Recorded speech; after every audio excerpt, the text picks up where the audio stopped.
when you win the turnover battle, which we did, till that last sack, we were over 200 yards rushing. When you ran the ball, when you win the turnover battle, you win time of possession. When you do all that, you should win the game. And we had our opportunities, and that was the story tonight. Just missed opportunities and not finishing drives. Questions? Shane, on those drives that you didn't finish, the penalties, 13 more, it just seemed like every time one would happen, 3 or 4 more bad plays. Not just the penalties, but a lot of the plays after that just not seem to work. Don't know, David. I'll have to look at the tape and see. Coach, 2 very well-timed turnovers right at the goal line. Can you tell me what your team did to force those, or it was more of a gift? No, I wouldn't say it's a gift. I'd say we worked the hell out of it, and you showed what we do, what we work. We literally showed our players those plays exactly. Arkansas lost a game to Memphis 2 weeks ago in a similar scenario. We showed them that one. The other night, the New York Jets, same situation happened against the Miami Dolphins in a Monday Night Football game. Showed them that one. We had, I forget, somebody else that it happened to this last week that we showed them literally yesterday in our team meeting about just punching the ball out. And so we worked the heck out of that. That's a drill we do in practice. And that's why I say I'm, so proud of our guys because of the way they battled. Our mantra on defense is to put the ball down, and they kept going out there and getting stops. And our offense, moved the ball and did a lot of really good. But we weren't able to finish drives. What explanation did you get on the fake punt? I was told that they were holding it and wasn't ready to snap. But in 26 years of coaching, Phil, I've never seen normally, to me, the center judge stands over the ball, and there was nobody standing over the ball. And the referee had his hands out, and then he backed out of there. So I don't know how the punter, the personal protector who's making the call, and the snapper are supposed to know don't snap it when the referee is standing behind the punter. Somebody's got to explain that one to me because I have no idea. How did you feel about how Lamar's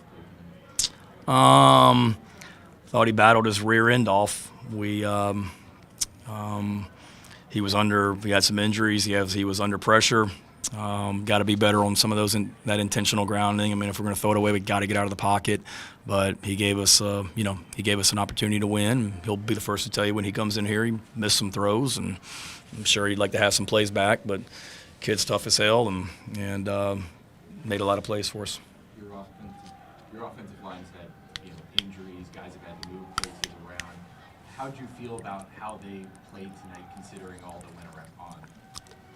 I don't want to say too much, Jordan, before I look at the tape. I mean, we had some nice runs, and I thought we ran the ball better in the second half. But, there were a lot of look, they're a good defense. They're going to make their plays, and they're going to win some one-on-ones, and we won some. We lost some. But overall, I'll have to look at the tape. We did some good, but obviously it wasn't good enough. Shane, any initial call on Cisse and Surratt? No, Clint, our trainer, felt like they were not cleared, but able to come back if they felt well enough to, but they didn't feel well enough to. Brandon got hit on his knee, and Shed has an ankle. But Clint, we didn't hold him out in the second half. They just didn't feel well enough to be able to get back out there and play.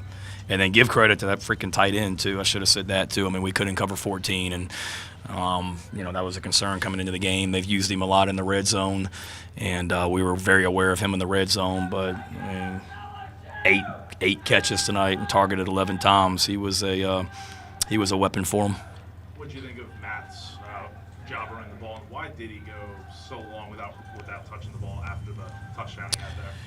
Yeah, he needed to be back out there. I told the coaches at halftime, give the freaking ball to Matt Fuller in the second half, and let's get him back in the game. Can't remember how many drives we had after that. One was a 2-minute drive where Oscar was in there for a little bit more protection, but certainly, we got good rotation with those three guys. But Matt's a load, and we got him back rolling in the second half. And in the first half, certainly we wanted to get him back in there. But part of that too was keeping the rotation because Sewell ran the ball really well tonight, 13 times for 72 yards, and then Oscar was in there on that drive to finish the first half when it was 2 minutes. What would you attribute some of the failures in the passing game? You think it's mostly from protections breaking down and things not being able to develop, or was it maybe just some issues down the field? I'd say it's a little bit of both. I think Lenoris will probably tell you he missed some guys. Receivers would tell you they got to, we knew we were going to get man coverage. I mean, that's what they play. And, that fourth down that we went for and the play to Dre on the sideline, I mean, they were in man-to-man coverage. They brought pressure, and it's man-to-man across the board, and their guy won, and we didn't. So I think there's some of that we got to win our one-on-ones a little bit better. We got to, probably Lenoris will tell you miss some throws, and then certainly protection. But there's no question about it. We've got to be able to throw the ball down the field better and take our shots for sure. Were you asked about Rodney coming out for Boaz? I'm sorry, I came in late. No, I wasn't. It was just part of the, part of the rotation. We had a fumble on the first play of the game, which is mind-boggling to me, and everybody heard the cadence, but Rodney apparently. And, we had planned on coming into the game, mixing those guys up and rotating some guys through. I mean, Nick Sharp got in there, and that was because he was going to anyway, and then Shed got hurt, and we had planned on playing Rodney and Bo both up front. Shane, how do you think Sharp played in his first action? It's hard to say. I mean, just glancing at some plays on the iPad on the sidelines, I thought he did some good things and seemed to be, having some fun out there and playing with some energy, which we need to be able to move people. And I'll watch the tape on my iPad on the plane, flying back, and have a better answer for you tomorrow night on the teleconference. Anything else for Coach? Last year, you guys had kind of some of these similar games that you could have won, just didn't late, and then got over the hump. Is there anything you can take from that, or completely different situation coming into this next week and trying to get over the hump? No, I think you can take it from it. Unfortunately, we were 3-3 at this time last year, and we were on the road at Alabama and lost a heartbreaker that came down to a 2-point conversion and a throw to the end zone at the end of the game. And I walked off that field sick to my stomach because we had just lost the game, and told our players in the locker room that I hurt for them because, of how much they put into it. And these guys tonight, I mean, they were so freaking awesome tonight, our players, just the effort they played with. And we expected to win this game. I mean, we did, and had our opportunities to. So you draw on last year that we were 3-3, and we rallied and continued to get better.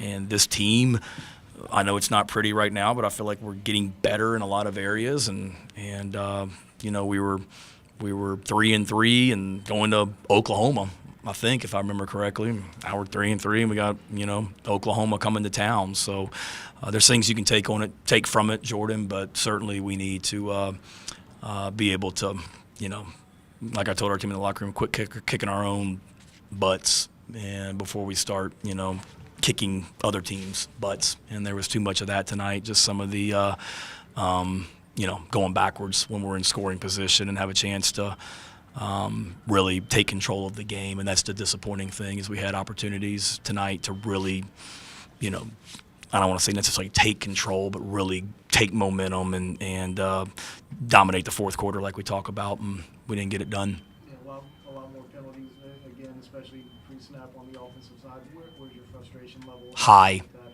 this point? High. I wish I had a better answer for you, John. I mean, I don't know what to tell you. High.